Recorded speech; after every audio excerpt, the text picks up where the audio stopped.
Muchas gracias, señor secretario.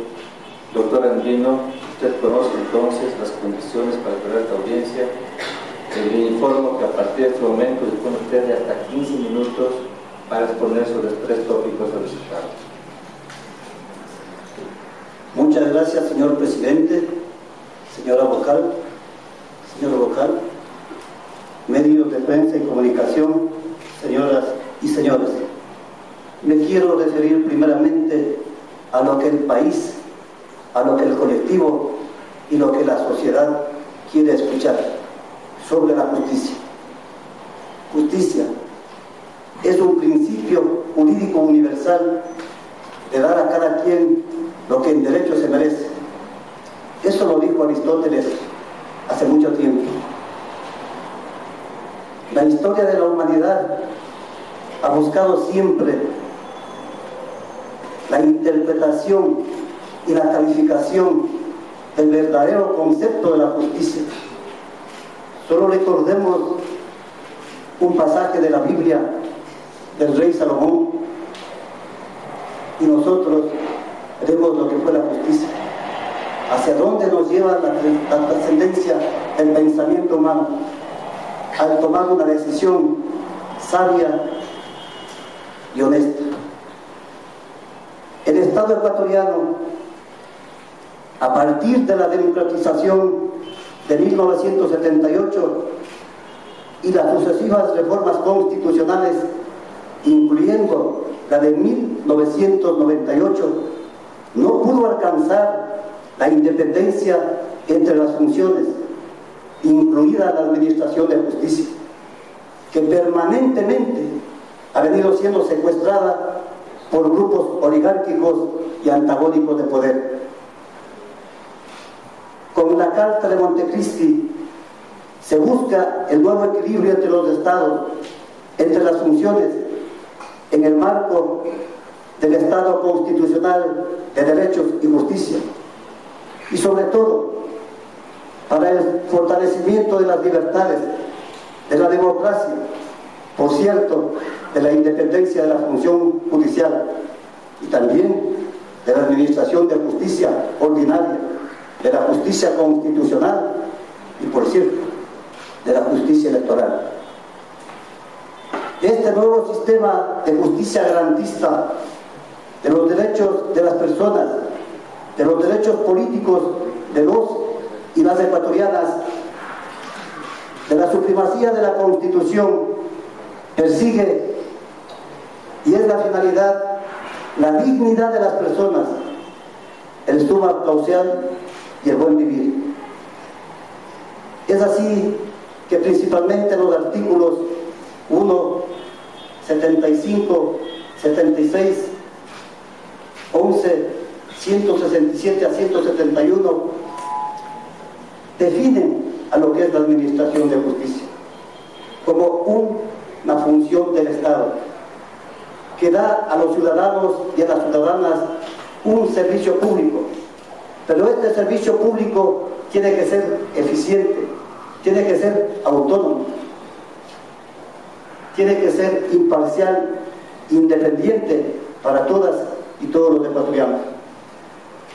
Además, la Constitución del 2008 incluye el sector justicia, que se refiere a la estructuración de los diferentes órganos estatales en los que se encuentran la función judicial, la Fiscalía General del Estado, la Defensoría Pública, que tiene un rol determinado respecto de la administración de justicia, a través de competencias, coordinación y autonomía.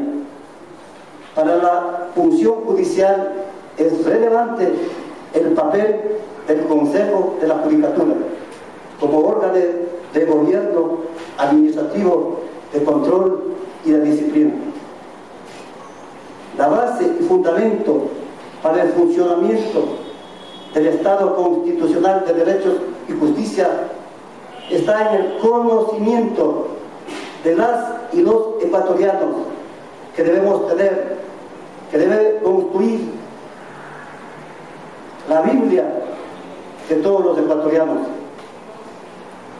Como dice Miguel Carbonell, hacerla nuestra, al colectivo, al ciudadano, mucho más a los abogados, a las juezas y jueces, para que sea una herramienta contra la injusticia, contra la inequidad.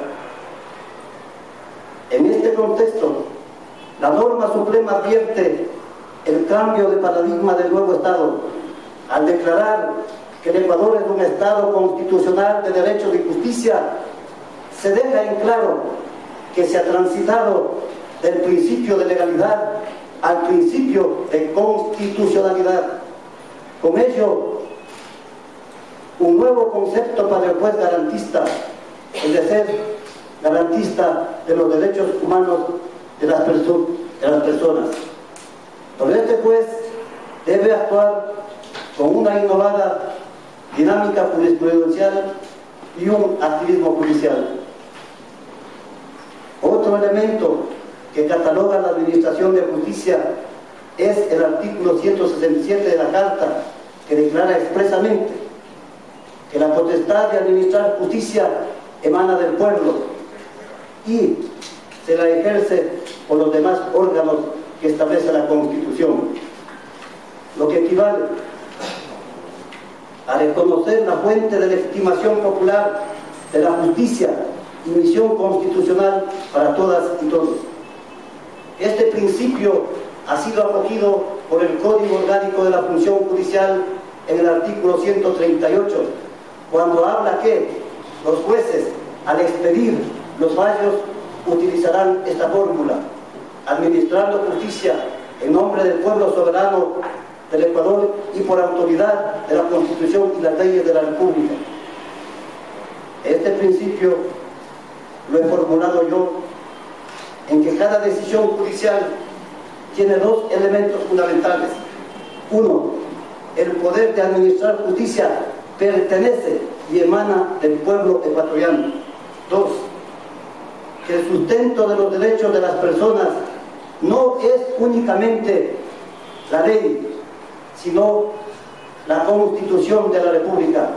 Hoy contamos con una Constitución garantista, ya no se regla por la ley, rige por principios, es una Constitución normativa.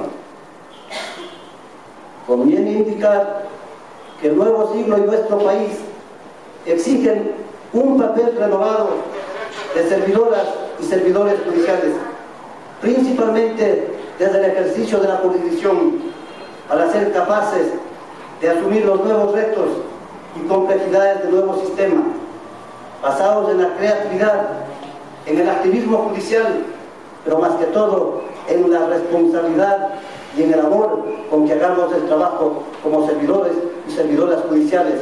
Por cierto, ya no somos los servidores judiciales legalistas. Nosotros somos, de acuerdo a la nueva Constitución y a la cultura constitucional, los operadoras y operadores de justicia constitucionales. Lo que quiere decir que tenemos que velar por los derechos humanos de todos los habitantes de la República, con una función judicial y administración de justicia para todas y todos. Nosotros tenemos que resaltar las características irrenunciables de una nueva justicia, que deben ser: asegurar la independencia de la función judicial, enterrando un pasado oscuro de la administración de justicia; otorgar a las ciudadanas y ciudadanos una justicia expedita y oportuna; garantizar los derechos constitucionales para todas y todos los ecuatorianos, sin ninguna discriminación, como lo consagra el principio de igualdad formal y material constitucional.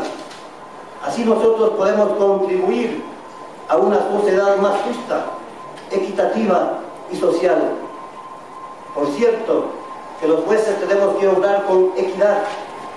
Nosotros tenemos que ir hasta donde nos permita la Constitución y la ley, pero también tenemos que nosotros dar la oportunidad y la posibilidad al más débil. En cuanto a mi experiencia profesional, en mi vida profesional, por cerca de 30 años de servidor judicial, he dedicado a la colectividad He aprendido a vivir de sus problemas, pero a resolverlos, porque detrás de cada asunto, detrás de cada justiciable, existe una familia que tiene sus necesidades. Me he desempeñado como secretario delator de la anterior Corte Superior de Justicia de Riobamba, juez provincial de inquilinato de Chimborazo, juez quinto de lo civil de Chimborazo, juez tercero de lo civil y mercantil de Chimborazo hasta la actualidad. En el ejercicio de estas funciones jamás he sido sancionado por el Consejo de la Judicatura, lo que me ha permitido acercarme a la sociedad de mi provincia y de mi país. Ello también me ha permitido obtener por parte del Consejo de la Judicatura de la Comisión de Recursos Humanos el máximo puntaje de 98/100. Con el aprendizaje del día a día de la labor judicial, también con el conocimiento y experiencia, he publicado 4 obras jurídicas a mi haber: el patrimonio familiar, derecho social o limitativo del dominio, limitaciones de la acción de amparo constitucional, la prescripción adquisitiva extraordinaria de dominio en el sistema oral, la titularidad del derecho a dominio en el desarrollo urbano de la ciudad, la acción ordinaria de protección en el derecho constitucional. De igual manera, he ejercido la docencia universitaria. Fui catedrático en la Universidad Nacional de Chimborazo de 4º a 6º año en materia civil y constitucional, lo que me ha permitido transmitir no solamente mis conocimientos y experiencias, sino compartir con la juventud de sus anhelos y esperanzas de un mundo mejor. Con mis inquietudes ante ciertos vacíos de los códigos y leyes, he tenido la oportunidad de presentar reformas a varios códigos y leyes, al patrimonio familiar en el Código Civil y leyes conexas, al artículo 18 de la ley notarial, al artículo 407 reformado del Código de Procedimiento Civil, que tiene que ver con el trámite oral previsto en el Código Procesal Civil, cuando la cuantía no supera los $5.000. He propuesto y he presentado reformas sobre la acción ordinaria de protección en la actual Constitución y en la Ley Orgánica de Garantías Jurisdiccionales y Control Constitucional. Esto lo he hecho a través, anteriormente, del Congreso Nacional. En la actualidad, a la Comisión de Justicia y Estructura del Estado.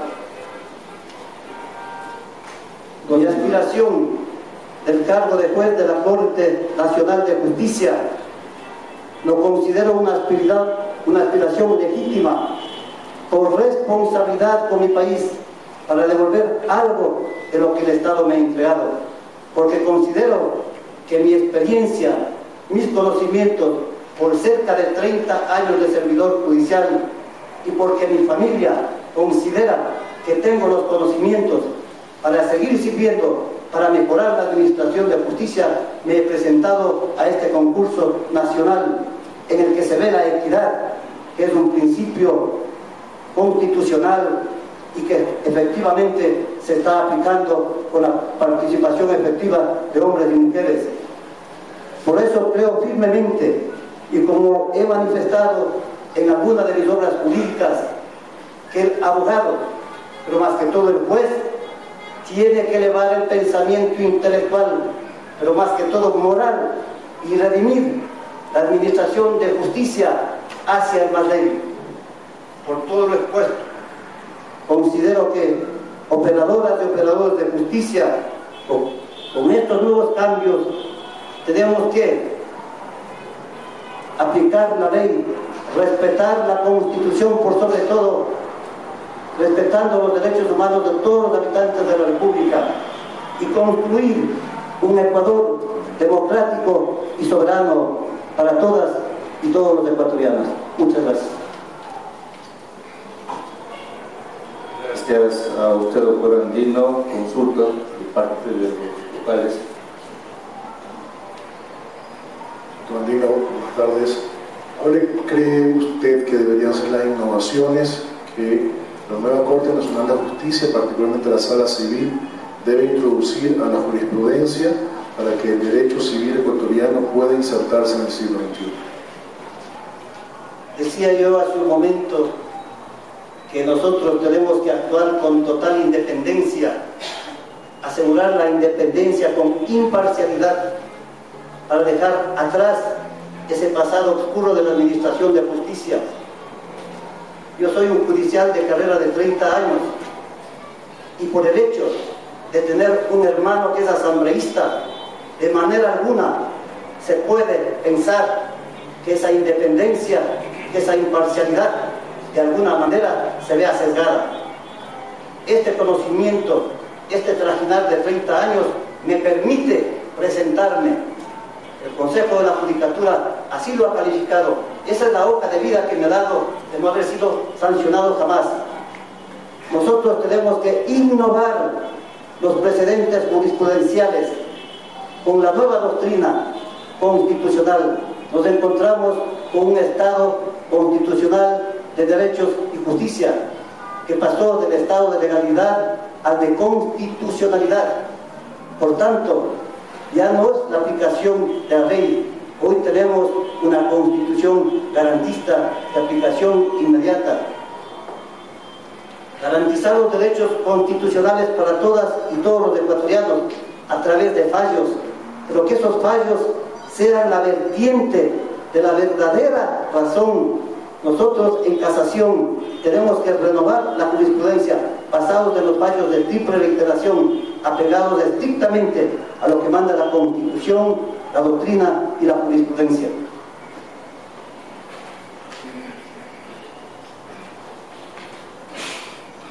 Doctora Aquino, buenas tardes. Yo quiero preguntarle una pregunta que hemos repetido a la gran mayoría de candidatos y candidatas, porque el Pleno considera relevante conocer el pensamiento de los postulantes y las postulantes sobre el tema. En su calidad de juez, de llegar a la Corte Nacional de Justicia, ¿cómo cree que el rol de los jueces y juezas contribuye al fortalecimiento de la democracia? Yo considero que las resoluciones son las que pueden dar la paz social, permitir el desarrollo de los pueblos cuando los fallos se apegan estrictamente a lo que manda la Constitución, a nuestro ordenamiento jurídico, a los instrumentos internacionales, actuando con imparcialidad, actuando con independencia, como prescribe el numeral primero del artículo 168. Pues nosotros tenemos no solamente una independencia interna, sino también externa, y por eso me refería hace un momento que un vínculo familiar jamás puede sesgar alguna de mis resoluciones. El juez está para garantizar la administración de justicia. Esa es la aspiración del pueblo ecuatoriano, es la razón de ser del Estado ecuatoriano. Doctor Andino, de ser usted designado juez de la Corte Nacional de Justicia, va a trasladar su domicilio a la ciudad de Quito y va a cumplir con el horario previsto que, de acuerdo a la Constitución y la ley, incluso limita la cátedra universitaria en horarios de trabajo. Efectivamente, el artículo 230 de la Constitución de la República no permite, sino fuera del horario de trabajo. Yo ejercí la docencia universitaria y lo dejé para entregarme por completo a la administración de justicia. Ello me ha identificado con la sociedad, con el pueblo riobambeño y chimboracense, y estoy decidido a trasladar mi domicilio con mi familia, porque es la familia la que me apoya a encontrarme en esta ciudad de Quito. Finalmente, doctor, usted ha mencionado ya en 2 ocasiones un parentesco que es público y ha salido en la prensa. Yo quisiera que usted, a partir de esta noticia, desarrolle cuál es su concepción respecto del principio de independencia interna y externa de la función judicial. La independencia interna no tiene que ver solamente con el proceder de los jueces, tiene también que ver con el aspecto de una verdadera distribución económica, que el Poder Judicial cuente con una autonomía económica, que nosotros contemos con la logística que es lo que tiene que llevar adelante la Administración de Justicia.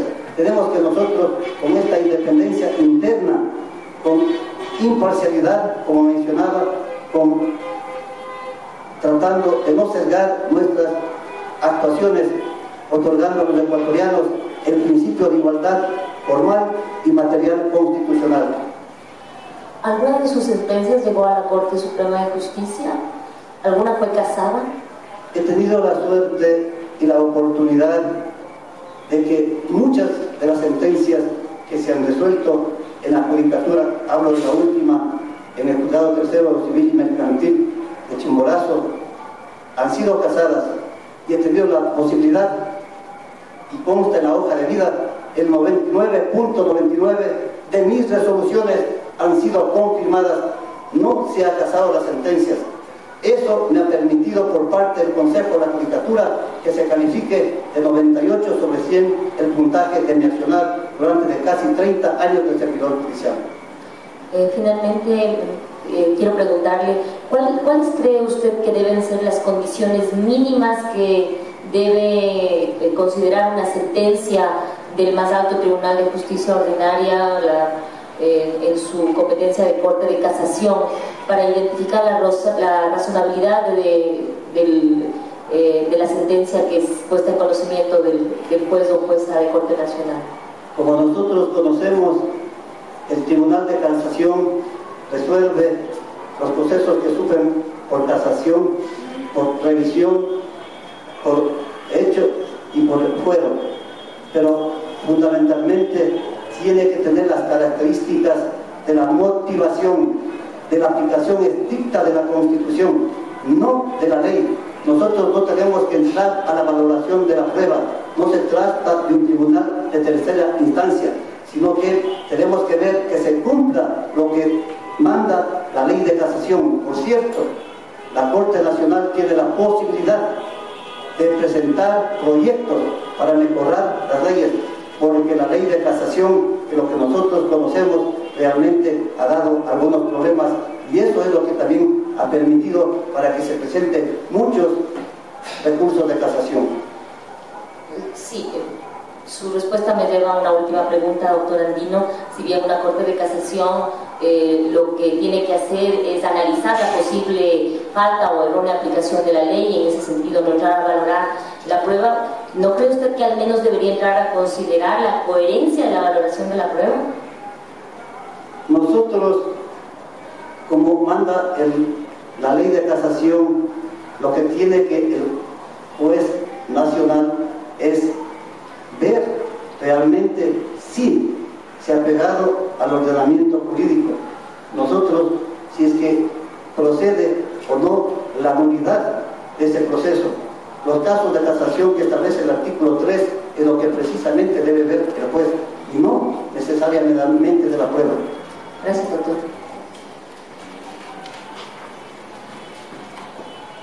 Una pregunta muy corta, doctor, no hay espacio para más. Además de la sala de civil y mercantil que está propuesto por primera opción, ¿cuál sería otra sala en la que usted pudiera o se siente capacitado para participar? Me he postulado a la sala de lo civil y mercantil de la familia, porque creo que el trajinar la experiencia como juez de la República por el acto que he venido señalando me permite ponerme en esta sala para servir y seguir sirviendo, mejorar las resoluciones, mejorar la administración de justicia del país. Muy bien, doctor Andino, le agradecemos su presencia. A no haber más preguntas, señor secretario, cumplimos la audiencia.